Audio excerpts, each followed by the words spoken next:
All right, we are on the air. Yay.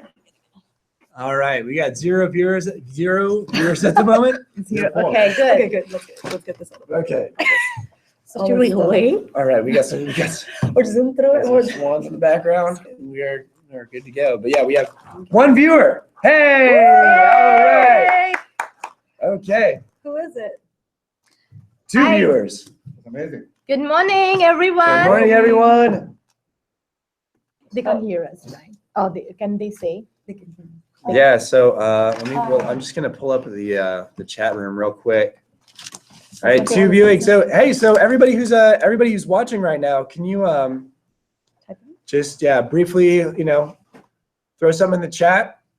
Say where you're coming from today. I want to see who's online. Not that's okay too. We're like go ahead. Okay.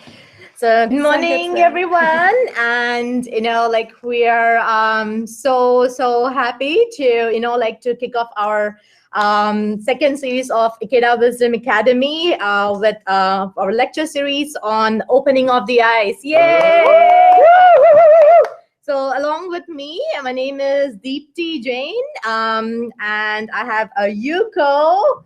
Yay! And we have Stuart from Zone Team. Yeah. And then we have Sankey. All right, okay. Okay. So, since we are not able to get your, message, maybe after this meeting, if you can send us, how many of you in your region or in your chapter attended this lecture so that, we have a better picture of, how this broadcast is happening. So thank you so much once again. So we'll get started with the lecture, on the purpose of doing this study at this time, this year. So Yuko will share the introduction to Ikeda Wisdom Academy. Thank you. Yay, thank you, Deepti. Thank you, everyone, for joining us. And, basically, the purpose of this Ikeda Wisdom Academy Class 2, or the second class, is it's a training group. It's a training group for all of us, district leaders, chapter leaders, region leaders, zone leaders, and territory leaders as well, and national leaders. So please take it as a training group. And I hope that each one of us can pray really deeply, I'm going to have my district, my chapter, my region, and our zone overflowing with, youth who are really standing up. If they're sleepy youth or, maybe discouraged youth that are not connected right now, let's really picture all of them really standing up and awakening to the great mission and the great power during this time that we have with Sensei. So I know maybe there's a few of us, only a few of us together today because it's, district week and whatnot, but I'm sure let's fill the rooms, the rest of the year. And I wanted to share, why are we studying this particular Gosho and Sensei's Gosho lecture on the opening of the eyes for this academy instead of something else? And so we can go to slide 34. Is that okay? Yeah. Actually, I don't know if I can cast the screen here. Yeah. Sorry, everybody. This is our first time around, so we're gonna feel out how this works technically. So give us just a second here. So hopefully you'll be seeing a PowerPoint slide. Yeah, you will be seeing a PowerPoint slide. 34. 34, page 34. Slide 34.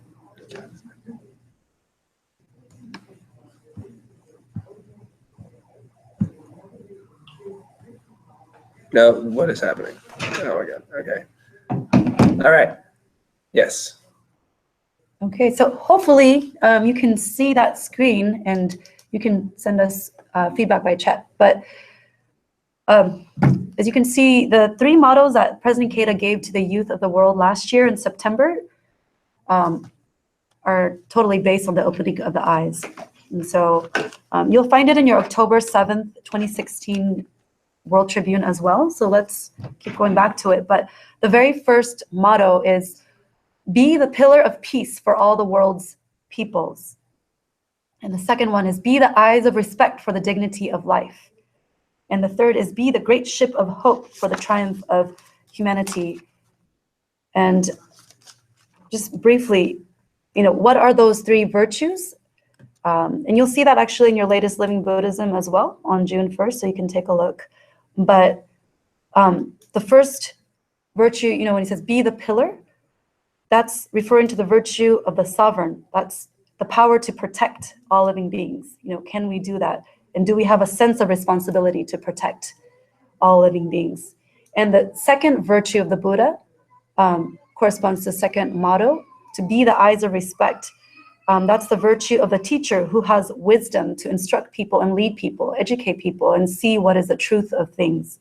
And the last motto, to be the great ship, corresponds to the virtue of a parent, which is the compassion to nurture and support all people. And it's to become the kind of people that those around you feel really reassured and comforted. Okay, this person's here, so everything will be okay, just like you feel around a parent. So with that, we will go into the background presented by Deepti. Thank you. Great. Thank you so much, Yuko, for sharing the purpose of this study program for next 2 years.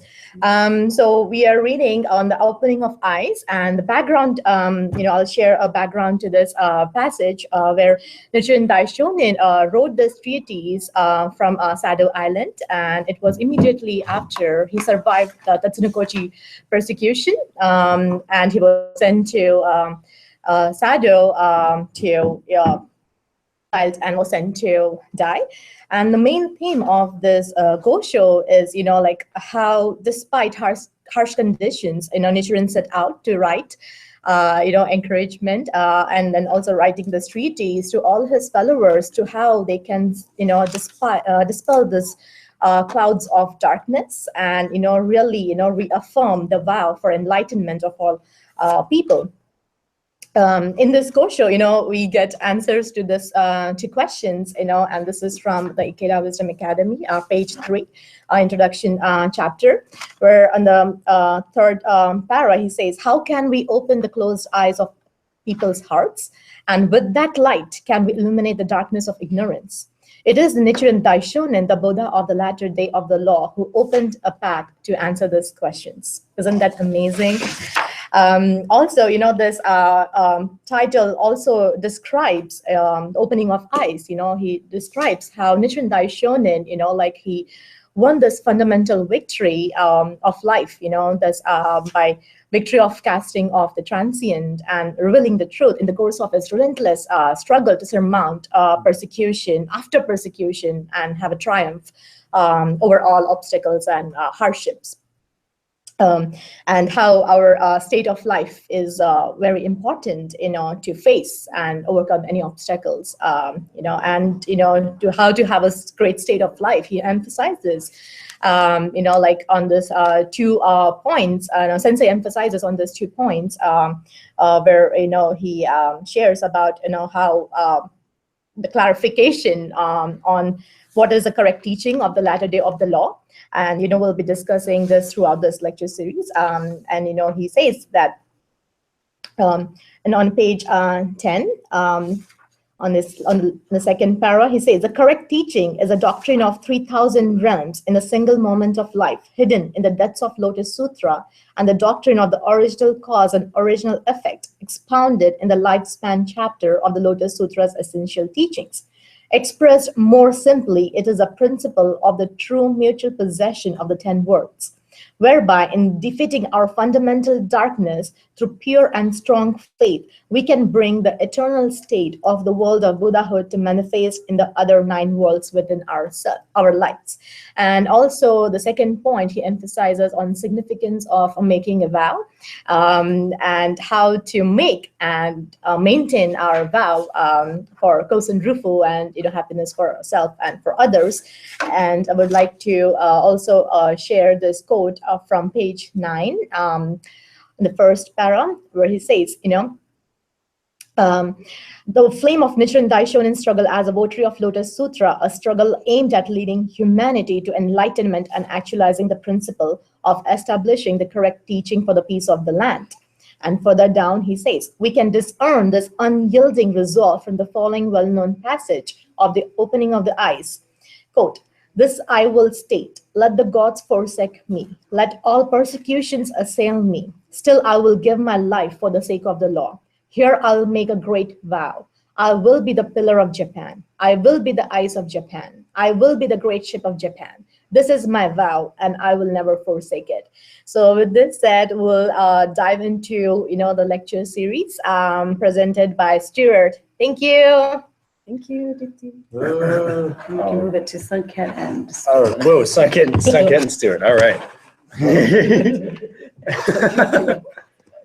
Okay. All right. So just to to kind of kick it off here, we really want to focus first on the title of this Go Show, because the title, opening of the eyes, like what does it really mean? I mean, the section that we're covering is the introduction section to President Ikeda's lecture, and so in the introduction we're kind of like getting in and seeing like what is the significance of the term opening the eyes? What does that actually mean? What are we opening our eyes to?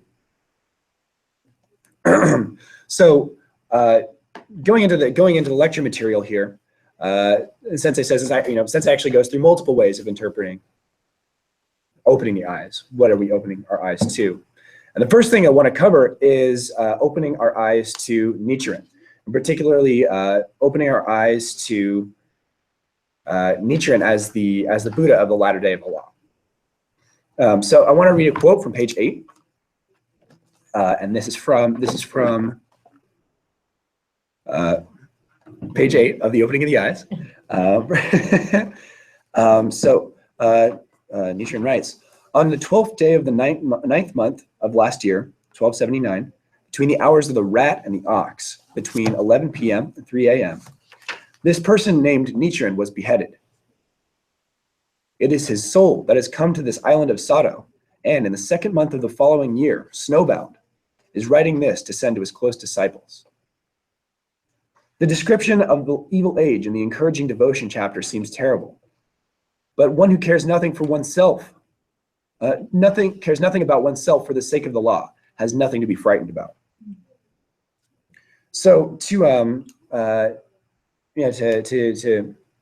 kind of summarize here, given a little bit about the history, leading up to this, the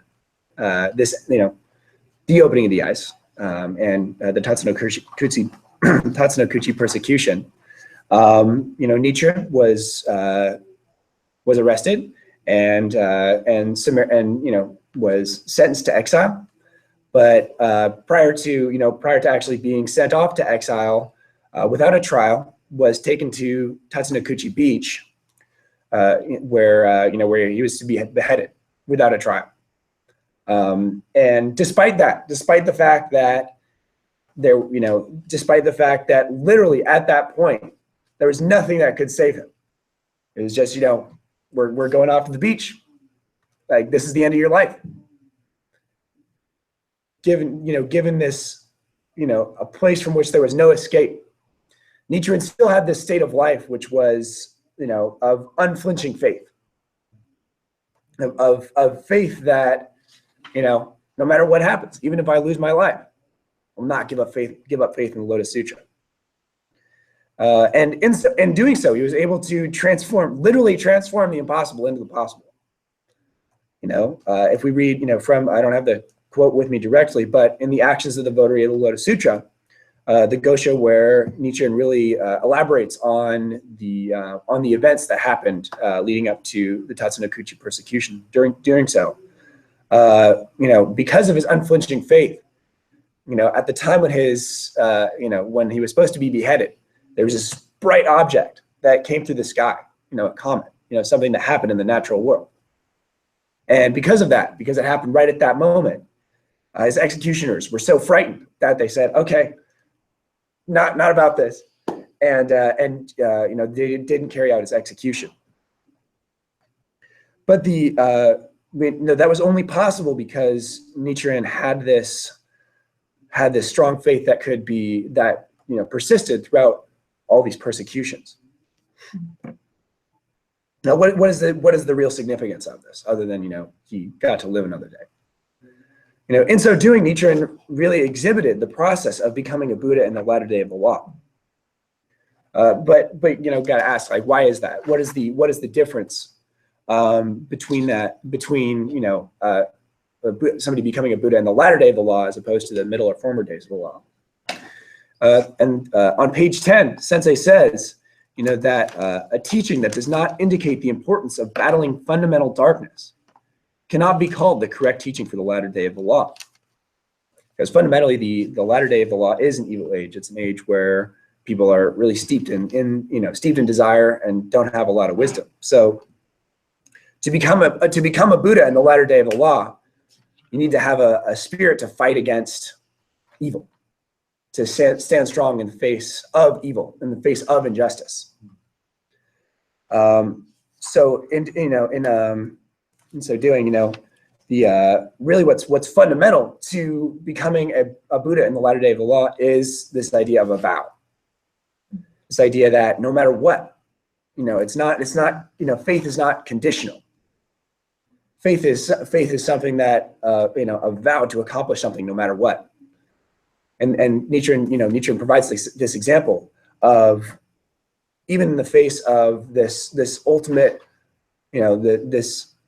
this ultimate point of faith, the point of this point of death.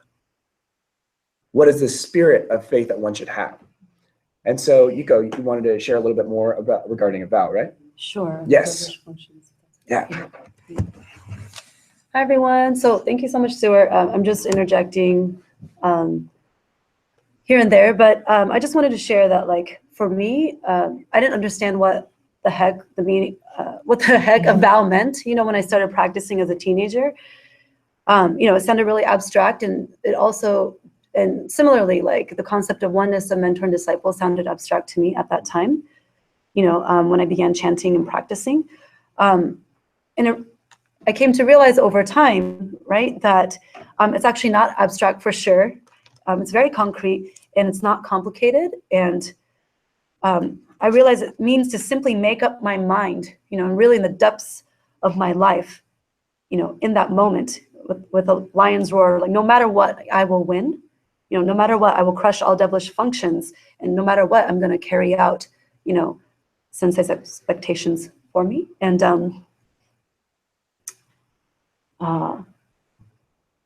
yes, I just wanted to share that, I didn't realize until we were studying the Wisdom of the Lotus Sutra series, right, that I was the kind of practitioner considered, well, one of the kinds of voice hearers, right, who's content with just getting encouragement from their mentor and being happy with that, feeling inspired and encouraged, without realizing that I'm supposed to actually really spread this teaching to others and really carry out the same spirit of my mentor. And I just want to share that I think it was because at that time I really couldn't fathom that how could somebody so great like President Ikeda actually expect, someone practicing like me to really become as great or even surpass him. That didn't, I didn't take that very seriously at that time. So that was why I couldn't understand what it meant to really make a vow. And I just wanted to share that, like, it was on my trip to Japan in 2015 on a training course with the youth that it truly dawned on me that, yes, Sensei expects no less of me, of each of us, than to lead the greatest, happiest, most victorious life. And I felt it took me 17 years to realize this. But, really reading his writings, I always felt he understood me, never judged me, that he truly believed in my value as a human being, but I had yet to awaken myself to that same belief. And I really hope that, I think that's something we have to constantly remind ourselves of. And so I hope we can really, refresh our vow as we continue studying this, but take it away, Stuart. Yes. So yeah, to continue a little bit along kind of with this idea of, opening our eyes to what, I want to transition a little bit into, of course, Nichiren provides this example of what it takes to become a Buddha in the latter day of the law, to have this unflinching faith. but kind of the other aspect of this is like, what is the impulse that causes him to, that drives him to actually, take on obstacles, right? Because a rational person isn't just like, yeah, I want to, be the subject of government oppression, just on a daily, like on a whim, right? So but when we really look at like, what is the purpose of the struggle of a bodhisattva in the latter day of the law is, Sensei kind of opens up this a little bit on page 11 when he says, what we have then is a struggle that no one has ever undertaken before. An evil age, the difficult to believe essential law, and an ordinary person who is determined to propagate that law. It was inevitable, therefore, that persecution would follow.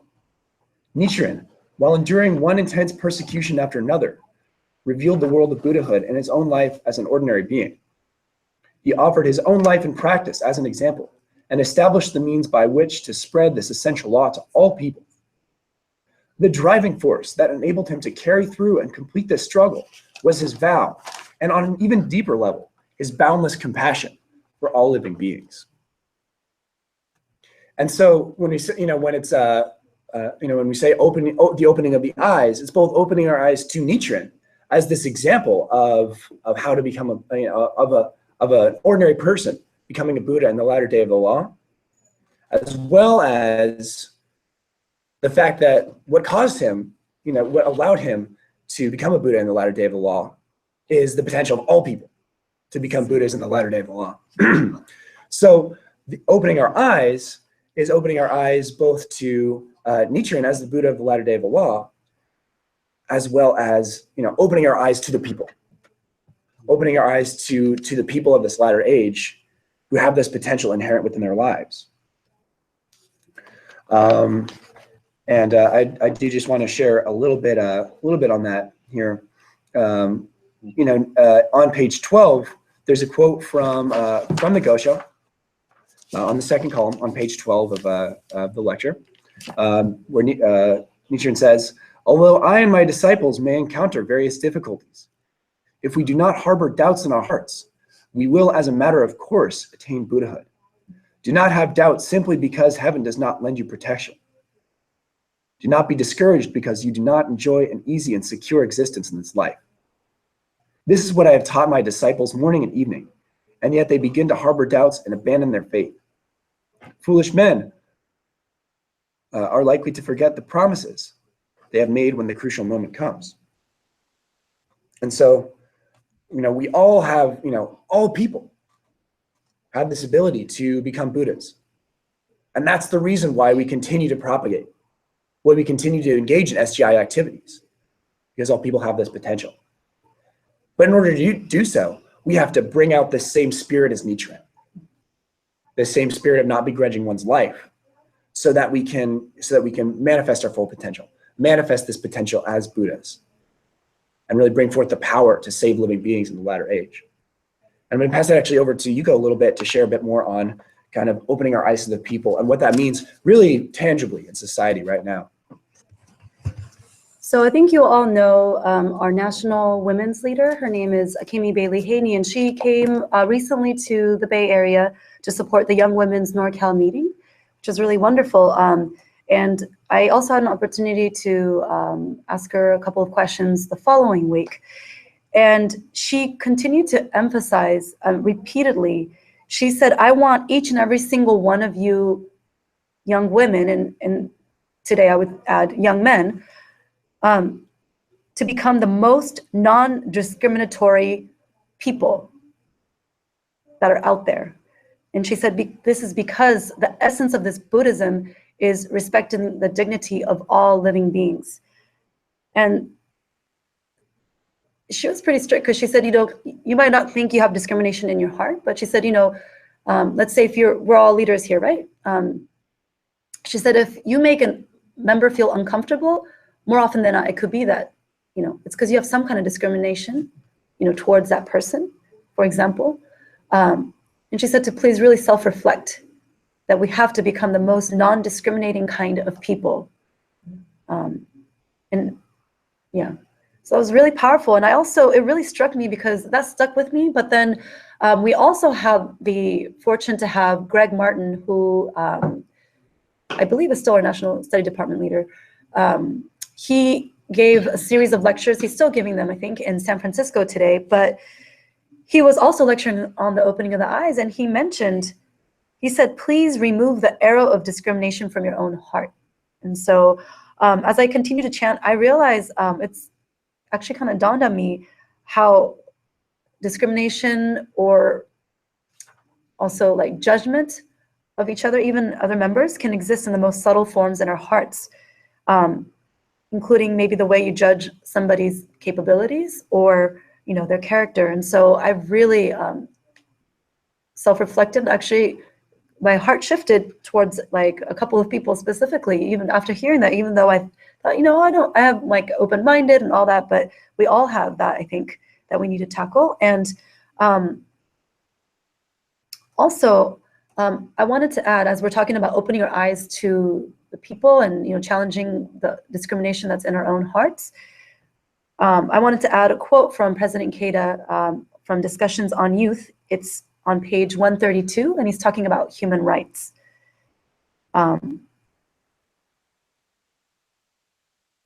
I thought it was important that he says that equally important in respecting people is to begin, He said that it's important to respect people, but it has to begin with us respecting ourselves, which will lead into, I think, what Stuart will talk about, which is another meaning of opening our eyes to our own power. But he says on page 132, we must make the 21st century a century of human rights. We must build a society with more than short-term profit as a goal. To do that, the first step is respecting ourselves, living with dignity, self-confidence, and pride. Such people can then treat others with respect. So, thank you. Yes, absolutely. And I think that the to kind of give the this last point here that Yuko mentioned, which is this third point in the lecture, Sensei brings up, is really to to open our eyes to the power of our own lives. We are no way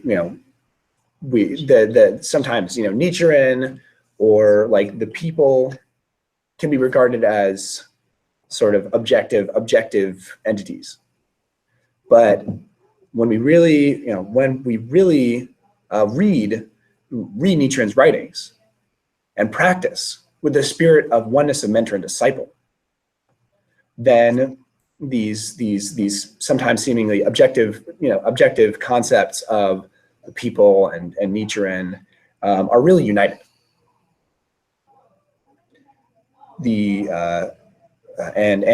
Our lives, our own individual lives as disciples, as practitioners of the mystic law, are really filled with the same wonderful spirit. I mean, you can get the same benefit and the same protection that that Nichiren writes about and Sensei lectures on. And I just want to read two quotes here, actually, from pages 12 and 13. The first is at the bottom of page 12 on the right side. Faith as conceived by Nichiren precludes doubt towards the power of the mystic law. Therefore, it is only natural that our Buddhist practice includes actively battling the devilish nature inherent in life, as well as external obstacles and devilish functions that act as negative influences. And he assures us that if we join him in this struggle, we will realize that the fruit or effect of attaining Buddhahood without fail. This is because anyone who becomes one with the Daishonin in terms of his practices and the virtues he consequently obtained, that is the cause and effect of his enlightenment. This means that the call to open your eyes to Nichiren, which runs throughout his teaching, is in fact based on a foundation of deep confidence and respect for human beings. Each of us, if we really strive with the spirit of mentor and disciple, of oneness of mentor and disciple, can bring forth to a person this infinite potential of our own lives. And just to read another quote from page 13, down to, on the first and second columns. I would like to, Sensei writes, I would like to introduce another quote by my mentor. When reading the Daishonen's writings, even more than trying to understand the meaning of his words, I seek to come into contact with the Buddha's immense compassion, his towering conviction, his ardent spirit to protect and save the people, and his single-minded and solemn commitment to Kosamrufu. Whenever I read the Daishonen's writings, his brilliant spirit, like the midsummer sun at noon, floods my heart. My chest feels as if it is filled with a giant ball of molten steel. Sometimes I feel like a scalding hot spring is gushing forth from inside me, or as if a great earth-shaking waterfall is crashing over me.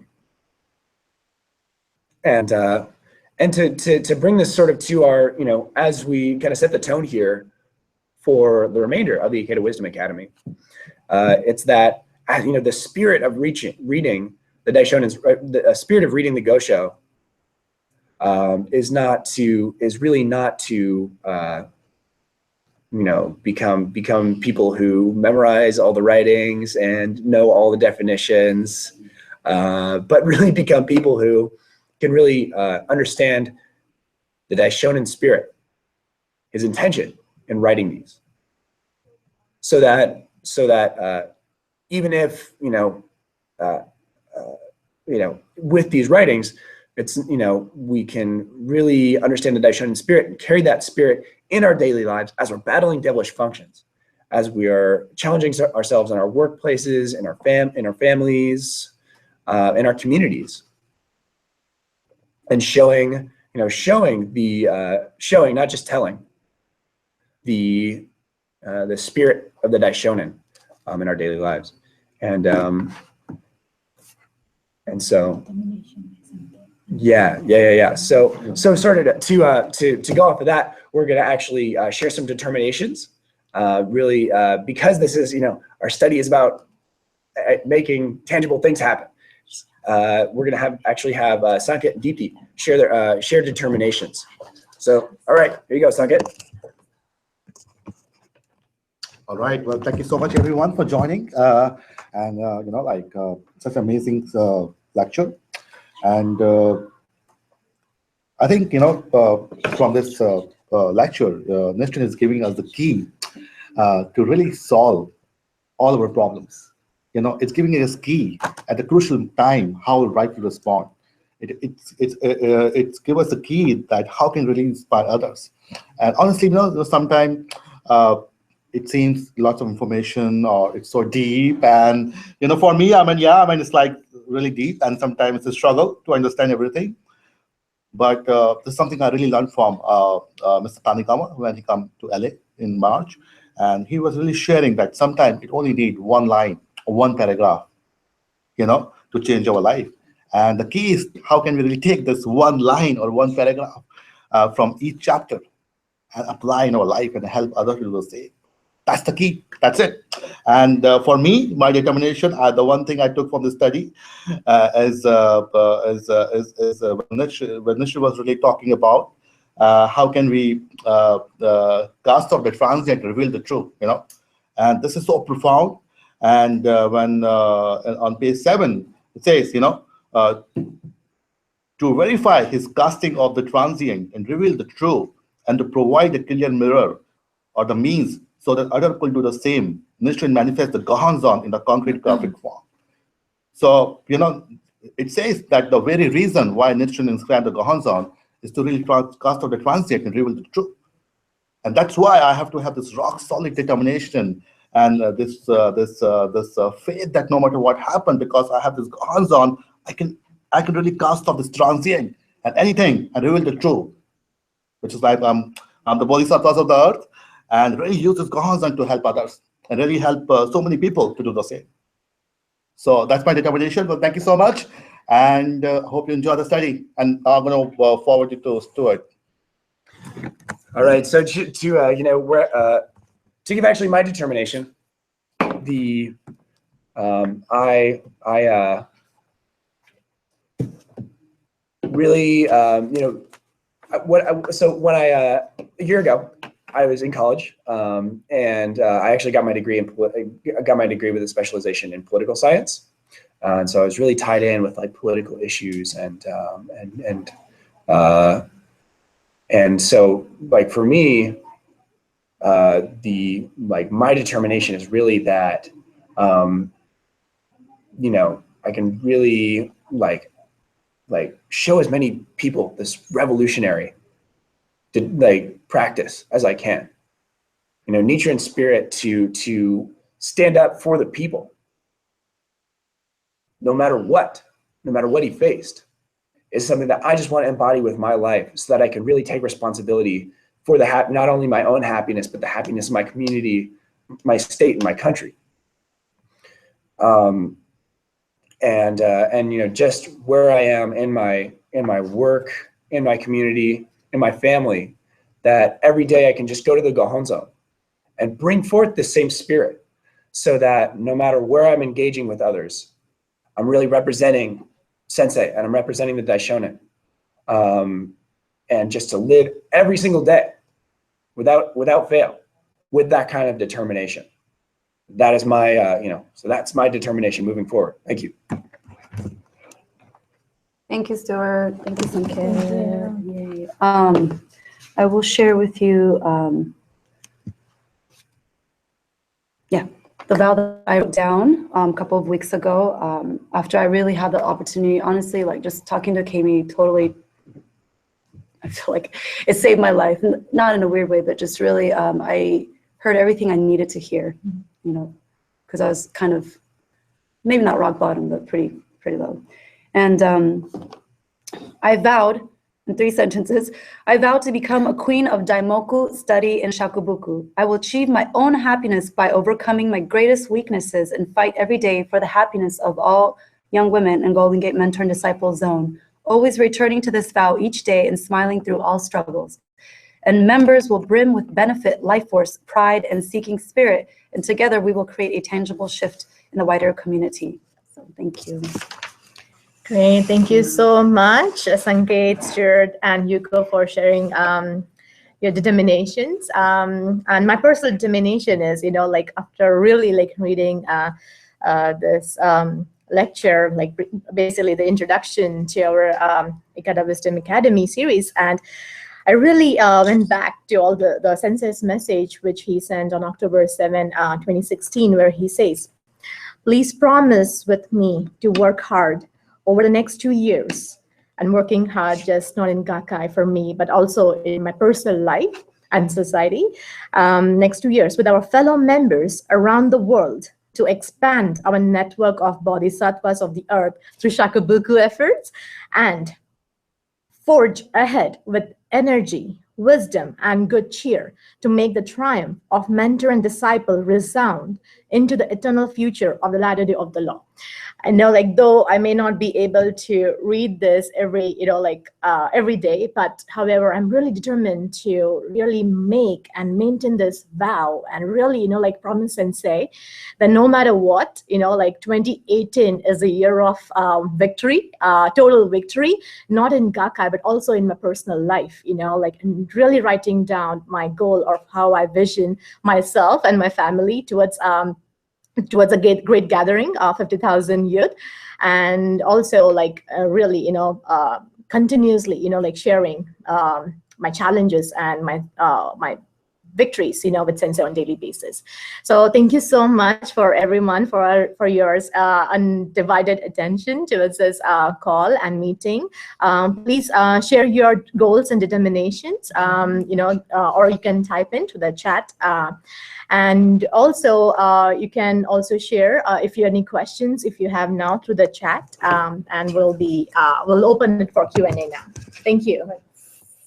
Yeah, and so we can't really fit everybody in the frame here, but if anybody has any questions, please feel free to type them in the chat. We'll be happy to answer them here. So if anybody has any questions, throw them in the chat, and we can we'll do our very best to answer. Oh, it's delayed. Yeah, the video's delayed. Okay. Sanket, we need to send a link to. All right. Does anybody have any question?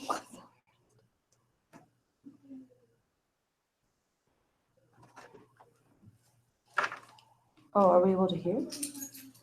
No, I think they're They just gonna can type it, maybe write on. Yeah. Type your questions. Yeah. Type your questions in the chat or comments, determinations. It's.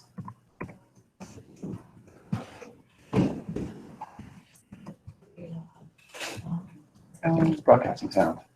How But it gets muted though, so we're not hearing ourselves. to maintain a wall. Maintain a vow amidst difficulties. Sanket. Sure. Okay, so What about I don't know if everybody, I don't know if everybody's looking at the chat right now. Geekima just wrote how to maintain a vow amidst difficulties. So Yes. yes, One. yeah. So Sunk is actually going to answer that Sure. here. Yes, I can start. Well, thank you so much, Geekima, for this amazing question. And I want to really share. I mean, it's a constant struggle, and to maintain this vow on a day-to-day basis. And I want to share my own experience last year when I was in Japan for a training course, and I met with Mr. Ishikawa. He's one of the vice president, and he was really giving encouragement to the YMDs. And he shared his own experience that during his youth, he really struggled, with so many different things. And he really shared that so many times, when he really fight for big moments, or he's doing his all out, but he's not seeing any concrete benefits. And every day he was like feeling defeated. And one day he wrote to Sensei that how can I really overcome, and how can I really break through, because I'm not seeing any concrete benefits in my life, and how can I really have this wow on day-to-day basis. And Sensei don't respond to him like after a few letters. And then one day he was in a meeting in headquarters, and then Sensei was there, and then he shouted, "Sensei!" like with a very powerful voice, like I think he was in a group of something. And then Sensei come to him, and then Sensei says, "Oh yes," and Sensei says, "Sensei, I really want to seek from you, and how can I really win in my life, and how can I really manifest, and how can I really break through?" And there's this inner doubt, and and Sensei go back and really said that. Sensei asked him, "What's your age?" And he says, "Oh, I'm 23, and I'm struggling," and stuff like that. And then Sensei says, "When I was 23, I don't have the coat to wear, in cold. When I was 23, I have a hole in my shoes. When I was 23, I was suffering from tuberculosis." And he said, when I was 23, I was really helping President Oda to win in the dire circumstances. But the point he really wanted to make, the most important thing every day, even though he also experienced this constant challenge and constant defeat, but the most important thing, it's all come down to how a relationship with our mentor, and he really said, every day, I promise to my mentor, I'm going to win no matter what happens. I'm going to really fight no matter what happens. This Gohanzon was given to me not just to shine and just appreciate, but I'm going to use this Gohanzon every day to really live the greatest life I can ever live. So the key he was giving to Mr. Ishikawa is that it's all about your mentor-disciple relationship, how you respond to your mentor on a day-to-day basis. So I think that's the key. So every day, how can we respond to mentor? That's the key to maintain this wow and use this Gohanzon all out. And that's something I learned from Ishikawa. And then after this meeting, Mr. Ishikawa really break through so many different things. Actually, his area really beat the Tokyo. And this area was really struggling that year. And after that, he's amazing benefit in his life. He overcome major health issue. He had this amazing business. So I think the key he was really want to share to maintain this wow is the mentor-disciple relationship. So yeah, I mean that's the key. All right, and Yuko's gonna follow up on that here. So, and Yuko and DT. Thank you so much, Gitima, for that question. And I think you called into Greg's lecture, one of the two, but maybe just for the benefit of others from the outlying areas who maybe couldn't call in or couldn't, maybe I could just add something to what Sanket shared, sharing from Greg Martin. And he said, because your question is, how can we maintain our vow through difficulties? In other words, like when it feels like we're not seeing the things we're chanting for maybe, or getting protection, just nothing but difficulties. And so I really loved his answer. He said, we have to really, through studying opening of the eyes, he said we should not only rethink the meaning of obstacles, but he said we should rethink the meaning of protection. Like when we're not seeing protection and we're feeling like, oh, I don't know about my vow. He said it's the other way around, that actually you just start with a vow and then you'll have protection. But he said, we don't need stinking protection of the gods. And, we have life conditions, so we don't have to wait for benefits or protection or the, or the difficulties to go away. And he says, that's when the universe responds, like at Tatsunokuchi. Like, because he said, you know what, I am having a difficulty, but I'm willing to give up my life. And then the, orb appeared, as a result, right? So his point, sounds simple, but I'm really trying to absorb it and chant about it. He said, whether you're protected or not, you say, you know what, this is my determination. I don't care if I'm seeing a benefit or not right now, as opposed to, I'm not really seeing any change or the benefit that I'm chanting for, And he says, then, only when you determine, like, I don't care whether I, quote unquote, protected or not, then the benefit and protection comes your way, if you stand up with a vow. And he said a lot of us tend to say, well, once my circumstance is okay, once I'm not homeless anymore, etc., or not unemployed anymore, then I'll have a vow. And he said, no, it's really the other way around. So yeah, he just asked us, please summon up a vow, a big vow. And he said, I guess you could vow about anything. You could be like, yeah, I want to be rich. I vow to be rich. But he said, let's have a bigger vow, like for the sake of Kosen Rufu, like I want to become rich for that reason, I want to become happy so that I can help others and so forth. So I just wanted to add that from Greg because it was pretty cool. So thank you. That's great. Thank you, Yuko. Thank you, Gitima, for a great question. I think everything, Sanket and Yuko have shared is absolutely relevant. And I'm sure, that answers your question. But just want to also piggyback on something I shared about maintaining our vow. Yeah, it would be very crucial to really continue on the path of the promises we make, especially when there is any problem or situation that arises. So that's why, as Akemi did also share, how high life condition is very important to do our own human revolution. And human revolution is basically really dispelling those clouds of fundamental darkness. And, in the series on page 10 of Living Buddhism, the Ikeda Wisdom Academy section, Sensei talks about, the only way to liberate the people of latter day of the law from fundamental suffering is to firmly establish the means by which a Buddha nature inherent in all human beings can be manifested in each individual's life and society.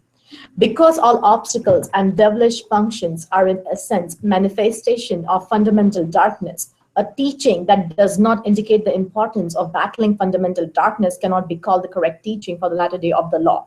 Nor can a person espousing such a teaching be regarded as a teacher of the latter day of the law. And he talks about, emphasizing on importance of making and maintaining a vow, where he says the correct teaching of the latter day hidden in the depths of life in the lifespan chapter when we did Gonkyo is the essential teaching of the Lotus Sutra, which is difficult to believe and also difficult to understand. By making the Buddha's greatest wish for the enlightenment of all people of our own and vowing to undertake the struggles for Kosen Rufu with a steadfast, unremitting spirit, we can forge and strengthen our faith. So going back to the basics, really, polishing our faith day by day and really,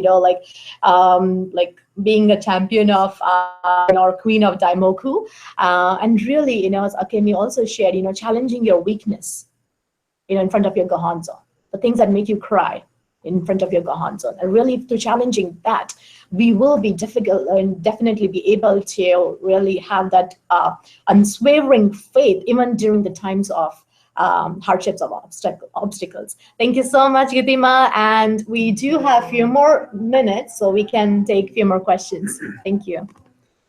Yeah, so does anybody else have any questions? Go ahead and feel free to share them in the chat, or if anybody has any follow-up questions to that, please let us know. Also, Gitima, if you can type in if that answers your question, that will be great. Thank you. All right, hey.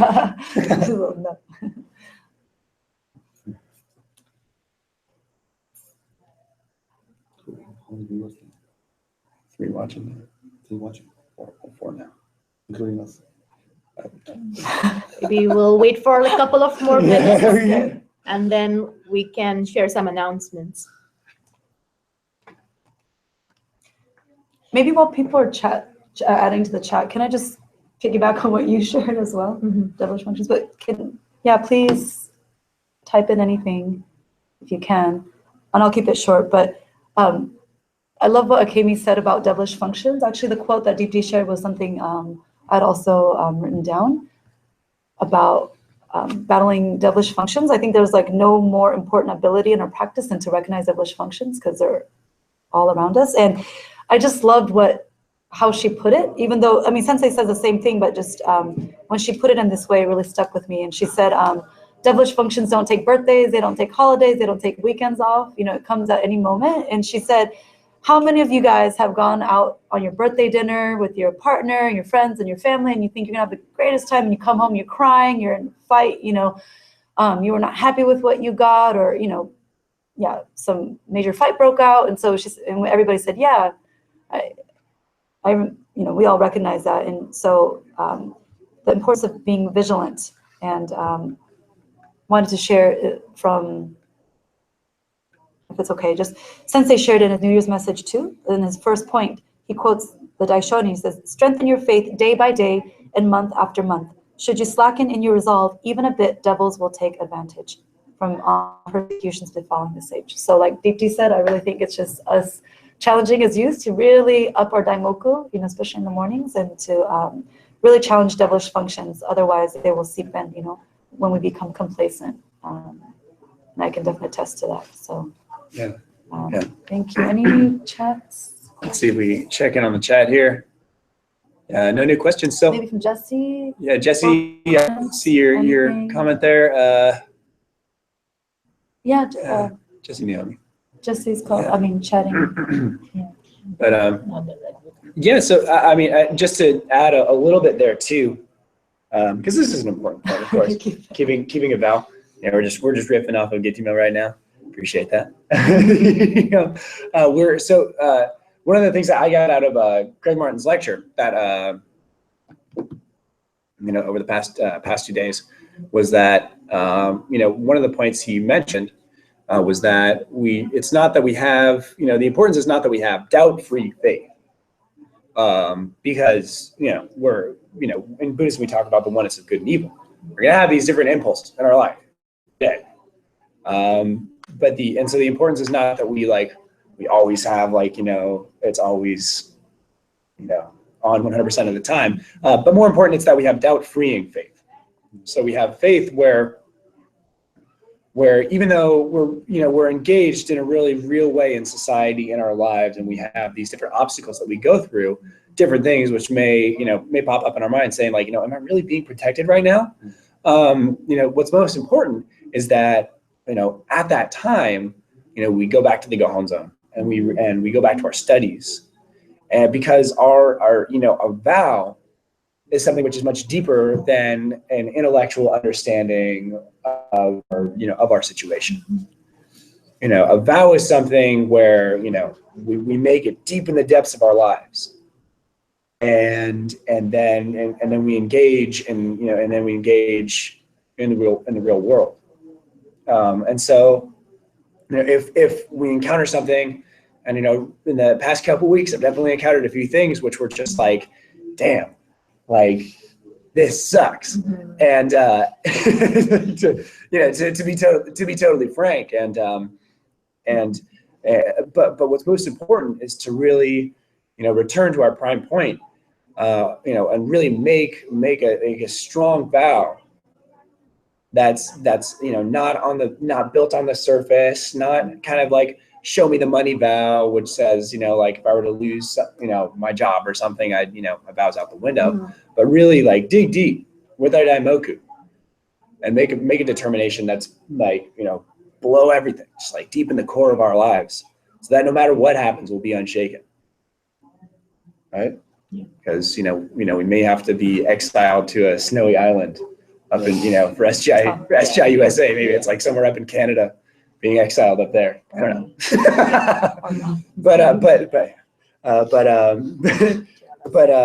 but really to have the spirit to return back and have a seeking spirit towards our mentor, and towards Sensei and towards Nichiren. So yeah. So all right. So we don't have anything else in the chat. So yes, MC, we have some announcements here. Yes, we do have some exciting announcements. But before that, thank you so much, everyone who have attended, and at least all of you who have supported behind the scenes on sending out information towards this meeting. And to really sum up, like Nichiren Daishonin have, inscribed this gohons in a concrete graphic form to remind us and for us to maintain our vow on daily basis. So again, I want to share some announcements this month. As we know, the national rhythm is to really encourage and track all the discussion meeting attendance for all young women and young men's division. So our goal for our zone is 350 youth attendance. The breakdown, yay! Well, the breakdown is 150 attendance for young men's YMD and 200 for YWD. So let's make it happen. Let's really, take a moment to call all those, YWDs in our own regions, chapter, and district, to really encourage them to go to the meetings. And if they're not able to attend their discussion meetings, if they have, they can attend, any discussion meeting happening at the chapter level, so that they are able to totally seek from this, this month discussions. Topics. Secondly, we do have July. We have general YMD general meetings on July 10th, and the goal for GGMD is 350 YMDs gathering. It will be a dual zone a YMD gathering, like we had for the YWD gathering, last month. So this is the YMD gathering, again happening July 10th. And also we'll have a YWD gathering at a zone level, and it will be on July 15th. So if you can please, mark those dates. And, our goal for July 15th, for YWD gather, we haven't come across any, but, we'll definitely come to a very, fulfilling goal towards next few days. Also want to take this opportunity to share about FNCC, YWD and Backroom Conference. Yay! So it's also open now to district up to territory leaders. So really encouraging, please, make use of this opportunity. There are still several seats open. This opportunity to really refresh your vow. And also, this training is the prime point towards next year, 2018. And we also have the privilege of having our national women division leader, Akemi Daly, attending this conference along with our great territory and national leaders. So let's get together and seek with each one of them. And if you have any questions regarding this conference, please let us know, and we'll definitely share. And this is how the flyer looks like. It says Warriors of Jiu. Yeah, they can see. Yay. So yeah, so let us know if you can come in, and we'll definitely, we look forward to see each one of you in next few months. Thank you so much once again, and please have great Sunday and enjoy all your district meetings. Thank you. Thank you. Woo! Yeah. Thank you, everybody. Take care. We'll see you next time.